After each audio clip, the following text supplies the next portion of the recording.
wish for the best. Oh shit!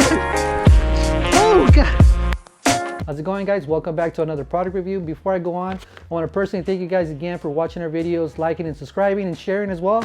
If it wasn't for you guys watching our videos, I would not be fortunate enough to have companies work with me to do individual assessment, aka reviews. So with that said, I would like to introduce you guys to MagPeds. What are these? These are magnetic pedals. They're supposed to give you most of the benefits of riding clipless with none of the danger. It's supposed to make it really easy for you to clip on and off. Since they're magnetic, there's nothing that locks you in completely. As a side note, I'm not being paid by MagPeds to do this review. I'm not being seduced. What I meant to say is that I'm not being persuaded whatsoever by MagPeds to say anything good about their product. I actually made it 100% clear that I was going to be 100% transparent with you guys. If these pedals suck, I'm going to tell you that they suck. If they're good, I'm going to tell you that they're good. So MagPeds actually has 4 types of pedals for different disciplines. They have the Sport, the Enduro, which is the one that I have right here, Road, and Ultra. So each type of pedal that they have caters to a certain type of riding that you do. So just like any innovative product, these do come with a high price tag, which is $188 to $199 depending on the magnet strength. They're made out of CNC aluminum. There's 2 types of magnets, 150 yen, which is 15 kilograms, which converts to about 33 pounds of force. They weigh at 490, and then they have the heavier, stronger version magnet, which is a 200 N, 20 kilograms, which is around 44 pounds of strength at 530 grams. So with that said, let's go ahead and unbox these and see what comes inside.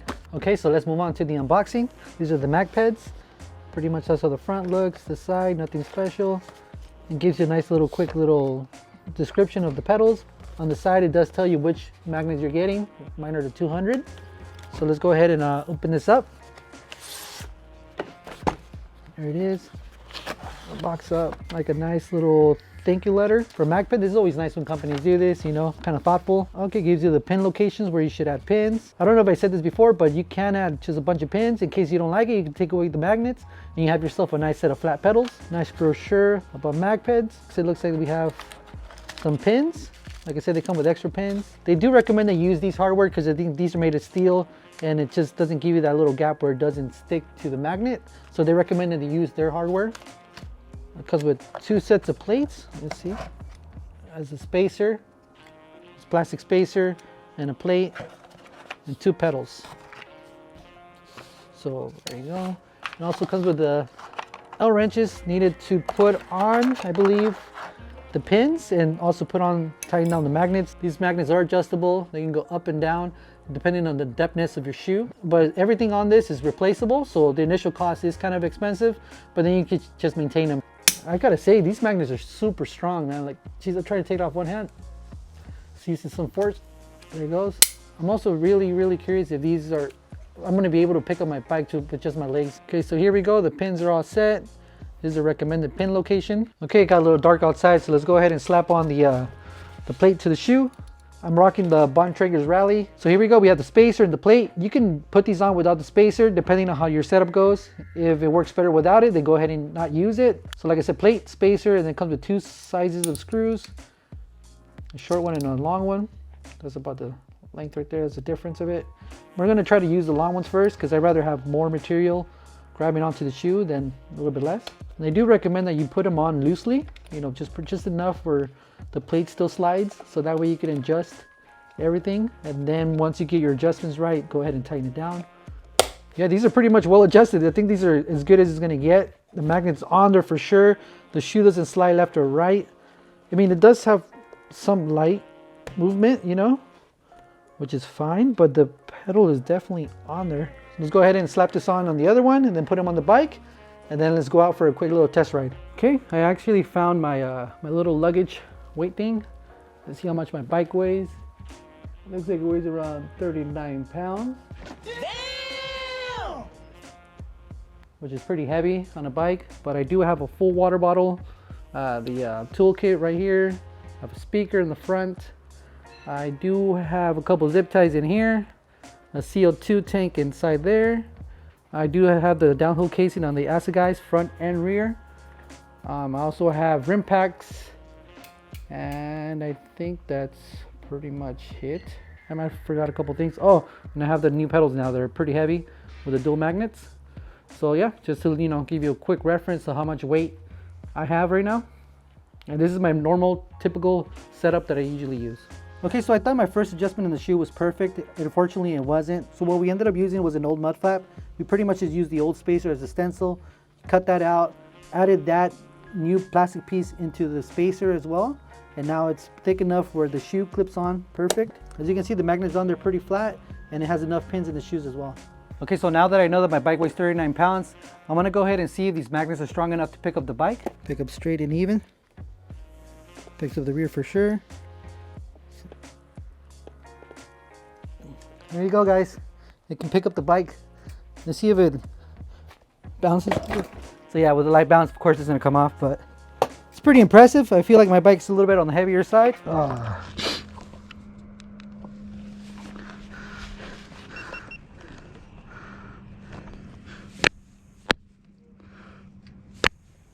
All right, so this is with my shoes, my regular shoes on. I'm gonna do a quick ride down there. I had the session by my pedals. Hopefully it catches if I bounce on the pedals or not. I'm gonna try to ride the same way that I always ride.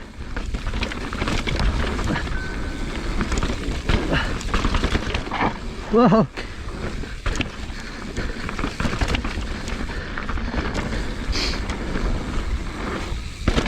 Oh, that time my rear pedal or my right pedal slipped off a little bit. Gotta reset my shoe right now. I'm reset now. Oh shit. So the rest of the run went as planned, pretty much smooth. I just want you to pay close attention to this jump section and later on compare them to the MagPed clips and see if you can tell the difference.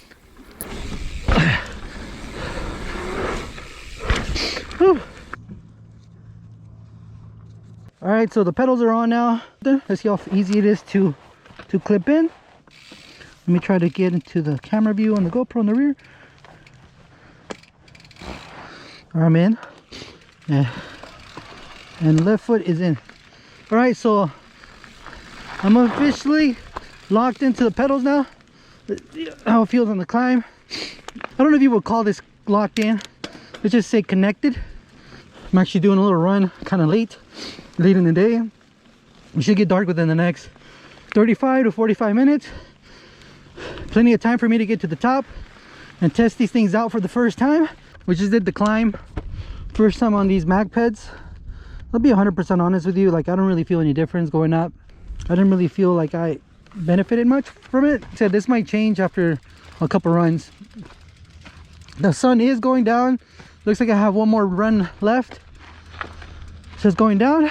It's my first time going down with MagPeds. I'm thinking of riding like I usually do, but just have a mindset of that I have really super grippy shoes on. That's what I'm gonna, like, you know, try to keep my mindset on. Not focus too much that I'm kind of clipped in, which I'm not really. You know, it's pretty easy. Let me see if I can show you guys how easy it is to clip off.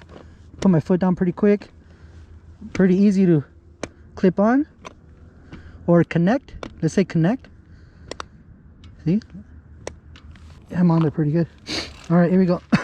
First time being connected. All right, here we go.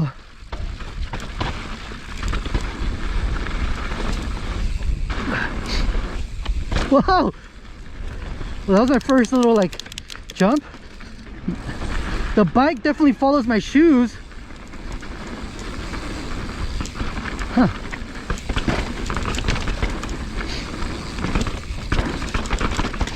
All right.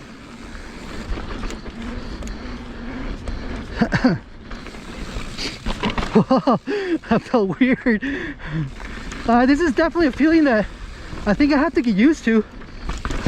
It's a really connected feeling. Whoa. Okay, so far not once have I had to reset my feet.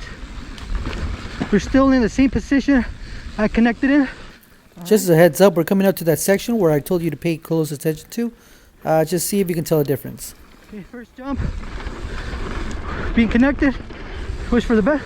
Oh shit! Oh god! Whoa! That thing launches me. Yeah. It takes way less effort to bring the bike up.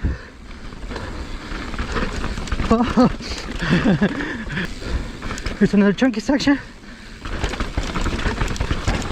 Whoa.